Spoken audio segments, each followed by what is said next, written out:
This is Building a Creative Life. I'm Pam Vale, a New England artist, bringing the world of creativity to your door through casual conversations with artists, creators, and everyday people, helping curious, midlife women begin their next creative chapter.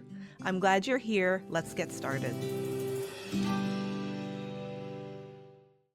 Today's guest is someone who's truly living her creative childhood dream. Dina Ramadan is a digital nomad coach who has traveled to 47 countries while helping others build businesses they can run from anywhere in the world. In this episode, Dina shares her inspiring leap from the corporate world to a freedom-based lifestyle filled with creativity, entrepreneurship, and deep connection. We get into how she created her coaching business, the challenges she overcame with family expectations, and the beauty of building community on the road. And be sure to stay tuned until the end. I'll be sharing some personal takeaways that I think will really resonate with your own creative journey. Welcome, Dina. I'm excited to have you on the show. Yeah, it's great to speak to you, Pam. I'm really excited about this.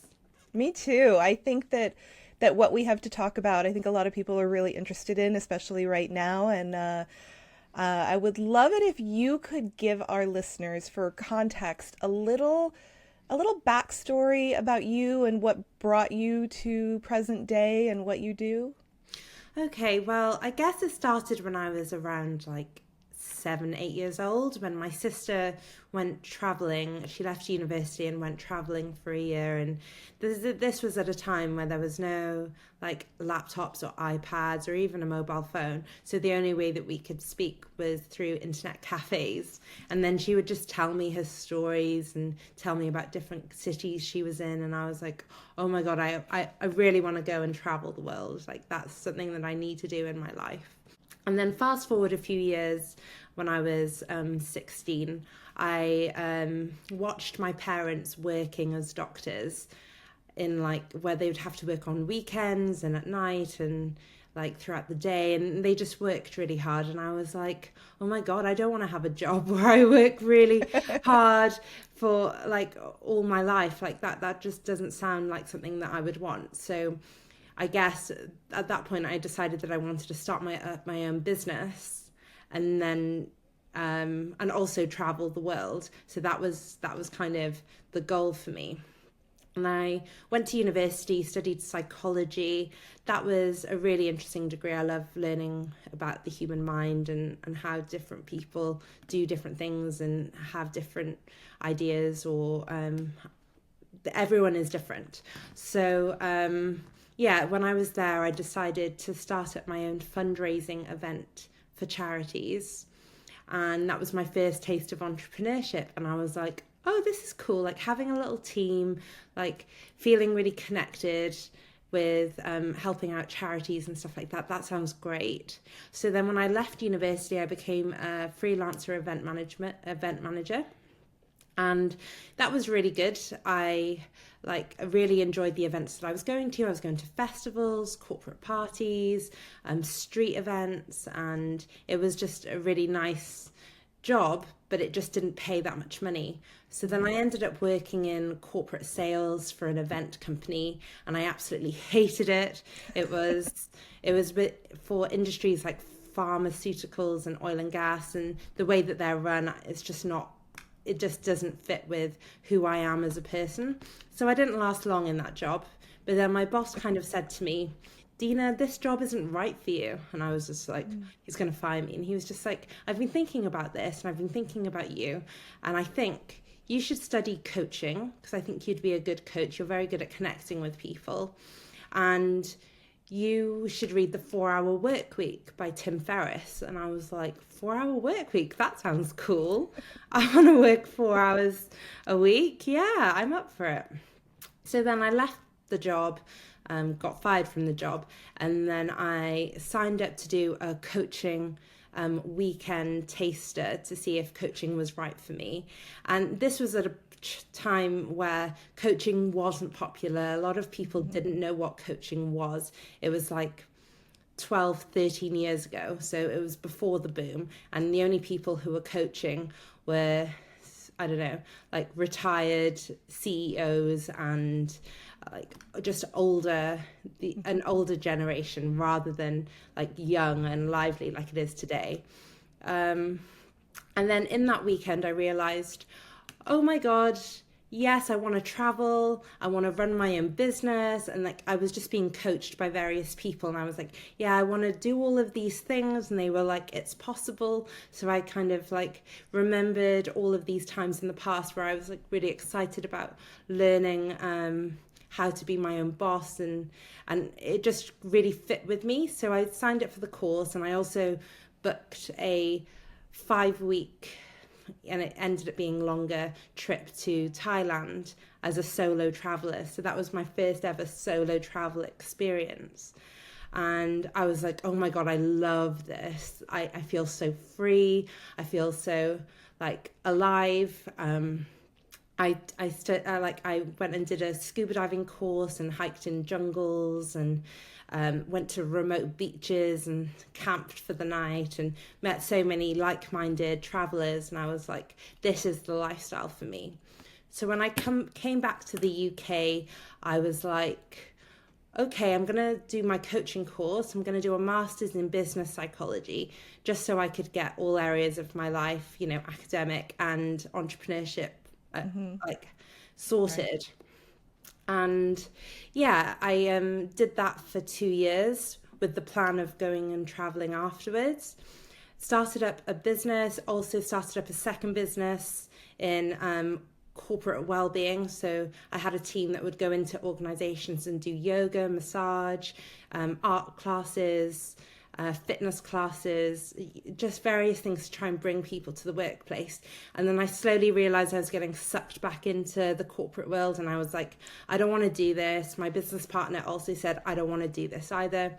So then she went and carried on her reflexology practice, and I carried on with my coaching practice, and I spent all my time and energy focused on that. And yeah, then got a few clients in London, told them that I could only do online sessions. And this was before Zoom. This was on Skype. So that's how long ago it was. I look younger than I look younger than I am. And I yeah, started traveling the world and had my clients in London, started meeting clients along the way, started marketing myself online. And yeah, I became a digital nomad coach. And now I help Wow. people travel the world while making an income, designing their dream life, moving abroad. And I absolutely love what I do. It's amazing that you were fortunate enough to have sort of like a, I mean, I guess kind of like a mentor with your original boss, Yeah, yeah, pushing you yeah. in that direction. A lot of people don't have that kind of support or even someone who has a vision for them. So I think that's wonderful that you had that little like push out the door. Yeah, exactly. He just knew that the job wasn't right for me, and he gave me an idea of something that I could do, and it changed my life completely. And I'm back on track to what 8-year-old Dina and 16-year-old Dina want from life. So you're talking about your parents and the more traditional careers that Yeah. they had and how that wasn't, what you saw as your vision. What this lifestyle that you've created for yourself, how do they feel about that? Do you have support from family and friends, or is it something that you've had to, kind of bring them over to? Well, at first, my dad wasn't very happy. He was just like, "No, you need a real job. You need Hmm. security," and that's kind of why I ended up going into the corporate sales job, because I had that pressure at like the age of 21, 22, when my dad was like, go and find a real job where you get paid a salary. Don't just take money from random people and yeah."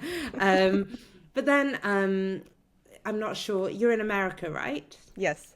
So you have Shark Tank. We have something Yes. called Dragon's Den, and my dad would watch that and really like the show, and he likes watching The Apprentice and stuff like that. So after a while, he realized when I was like, no, I'm a coach. I want to be a coach.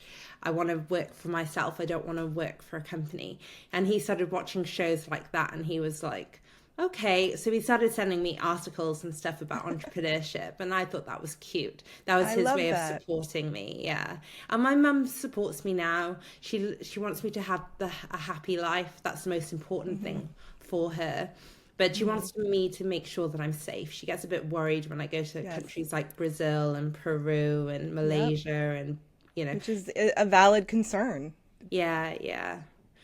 And but she knows that I'm secure now and I'm always working on my business and she's just happy that I'm living a dream. She loves traveling too, but she tends Hmm. to travel in groups. Hmm. Yeah. Is there anything that you've second guessed in this life that you've built? Oh yeah, I second guessed it when COVID happened Mm. because at that point I got stuck in Malaysia and there were no flights leaving Malaysia. And I had to get deported out of Malaysia because my visa expired and it was just hassle. And then there was no traveling because of COVID. So I ended up getting a base, and now I have a base, and I travel for like 6 months of the year, and then have a base and hang out with friends and my boyfriend and different people and Hmm. family in Cardiff. Hmm. But then I do travel like 6 months of the year, so that kind of gets me over my itchy feet.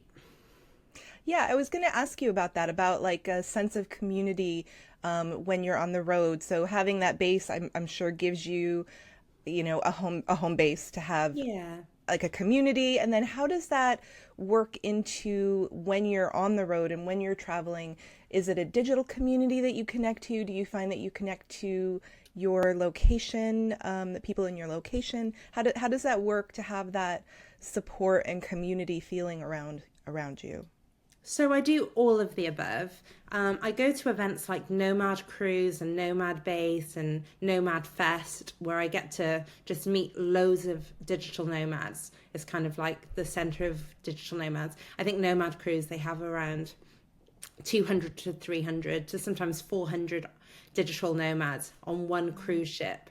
And last year I went from Vancouver to Japan and we had a boat, like literally a cruise ship, take us there. And then you've got Wow. like 300 entrepreneurs. So it was just, yeah, so incredible. And then Bansko Fest, there are like 1,000 digital nomads and Nomad Base. I'm going in just over a week, and that's I think it's about 400 digital nomads. So I've got my digital Wow. nomad community. Hmm. I meet people when I go to different places. Like I'll go on Facebook groups and be like, "Hey, I'm going to be in Tarifa in Spain in a couple of weeks. Is anyone interested in surfing or Hmm. kite surfing in Tarifa?" Is anyone up for like tennis or something sporty? Because I quite like sports. Um, so that's good. I also have close friends who love travel, so they come with me to different destinations. But then I also like traveling on my own. Hmm. I also have a community on Facebook, the Digital Nomad Lifestyle. We are freedom seekers, and in that group there are about over 6,000 people aspiring to be digital nomads. So I'm Wow. surrounded. That's awesome. I'll put all your contact links in the show notes so people can Oh, thank you. find you. A lot of my listeners are people that are at my stage of life. So they might be at midlife, they might be empty nesters, maybe they've gone through a divorce, or maybe they've had a medical event that's made them reassess their life. Okay. What advice or what services do you have that could help them if they're curious about maybe not doing it 100% like you are, but maybe they want to include some of this in their life? Okay. So if you're from the older generation and you want to live a digital nomad life, it's definitely possible. I mean, I've helped people in their 50s and sometimes 60s, which is really cool.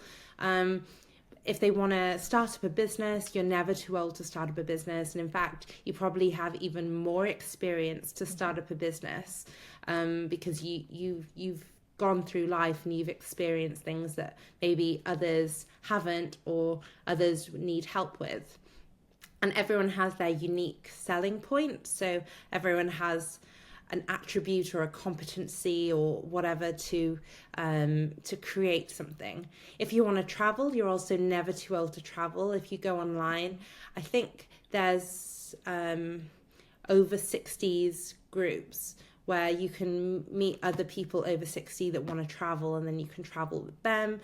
My mum, she goes with Cosmos. I'm not sure if you've heard of them. They're a travel company, and she goes away for like 3 to 4 weeks with them, and she does tours around the world. So you can travel at any age, and you can start up a business at any age, and you it's the same for people in their 30s like me, people in their 20s. It's just finding your community or finding the places that you want to go and finding what interests you and what you want to spend your time in. That makes sense. I like to focus on living a creative life. Obviously, this podcast is called Building a Creative Life. And what you do obviously opens up the door for creative exploration, creative self-expression. And how do you see creativity working into not only your business, but just how you live your life and the opportunities that being a digital nomad provides to you? Okay, well, I love creativity. I'm a very creative person. I have been ever since I was a kid.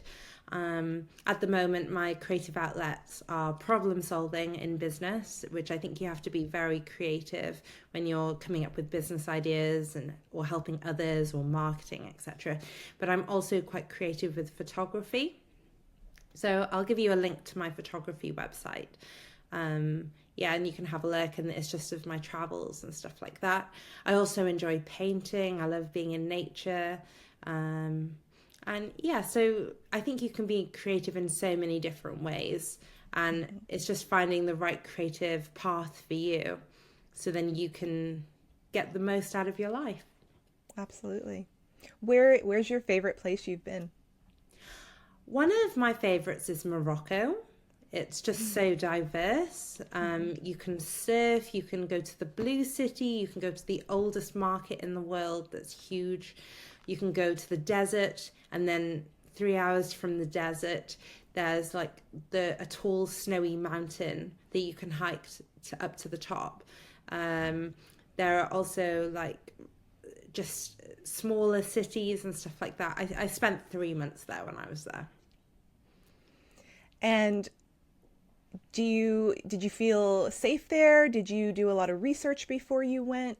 When you pick somewhere like that to spend time, what does that look like for you?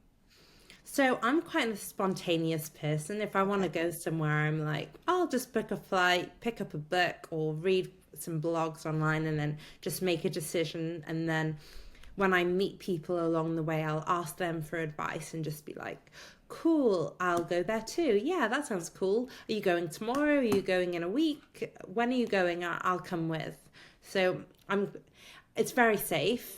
I think the least safe country I've been to is maybe Brazil, but nothing happened to me. Just a friend of mine that I met there, he took some money from a cash point, and then they cloned his card and took money from his. But nothing that bad has ever happened to me. I've always felt safe. Thank the universe. Do you feel like people are open to sharing things they like about where they are, or having you come along? Everyone's happy. That's what I love about the traveling the world, because the people that you meet, the locals, they're very generous. Like I've been invited to people's like shops or restaurants or homes, and then they'll make you food or give you a drink, and that's really nice. I find that people are so lovely when I've traveled, but maybe I'm also quite an optimist. So I just tend to go, yeah, that sounds cool. And then I give people a big smile, and they're just like, cool. I want to spend more time with you. And then other travelers, they're all just wanting to have a good time. So they're happy to have an extra person, because it makes their experience more interesting, and it makes my experience more interesting. And with the people that you've coached, are there certain obstacles that people like face or concerns they have that are specific that you help them overcome? So I think it's all about confidence. People tend to lack the confidence to put themselves out there on the internet or go and travel on their own to a new country. So that's where the value of coaching really comes in, where you've got someone like holding your hand and just being like, you can do this. And if you ever need anyone, I'm just a WhatsApp message away. You can just message me and I'm there to support you. I support all my clients on WhatsApp. In regards to business, a lot of people go, I really want to start my own business, or I really want to work from anywhere and have a remote job, but I just don't know where to start. So then I take them through all the practical tips, like how to come up with a business idea, how to do the market research, how to create packages, how to create a website, how to do social media, how to overcome any barriers of being like embarrassed on social media or lacking confidence to post online. Yeah. The goal is to help them get like their first couple of paying clients, so then they have that reassurance and confidence that it's working, and then they can go out to the world and scale and grow it. Right, just get them over that hump, that initial Yeah, hump. yeah. Is there anything else that you would like our listeners to know about what you do, or about how you feel about living this lifestyle? So I absolutely love this lifestyle.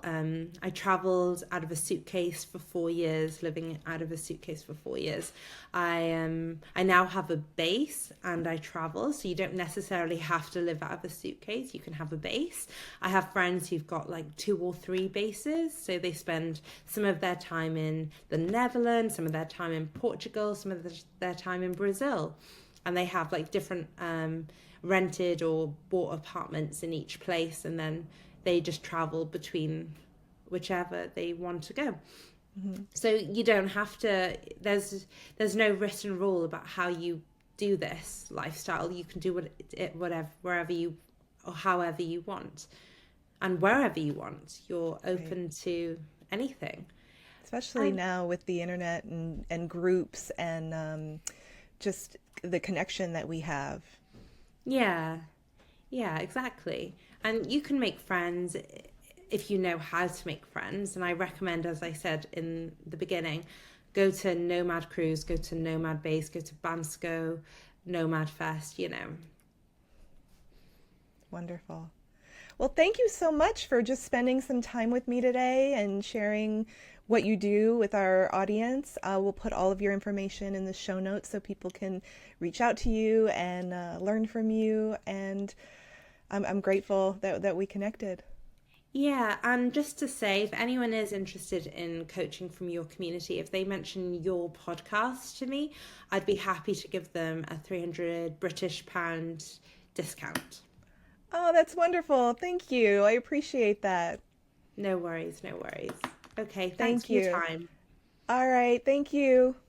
You know, there's something really powerful about hearing stories like Dina's. Not because we all want to become digital nomads, but because her story is a reminder that it's never too late to chase the life that you really want. What stood out to me was how Dina trusted her instincts, how she leaned into what her heart always wanted, even as a kid. That thread of wanting to explore, connect, and create, that's what guided her.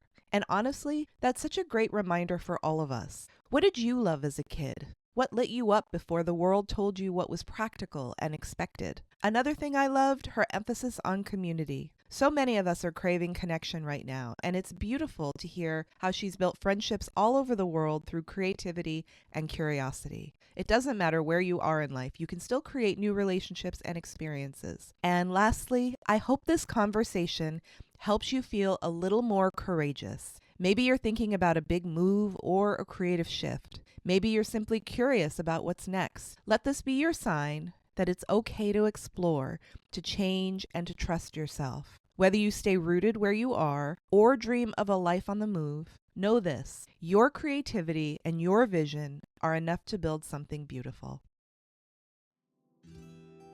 Thank you so much for spending time with me today.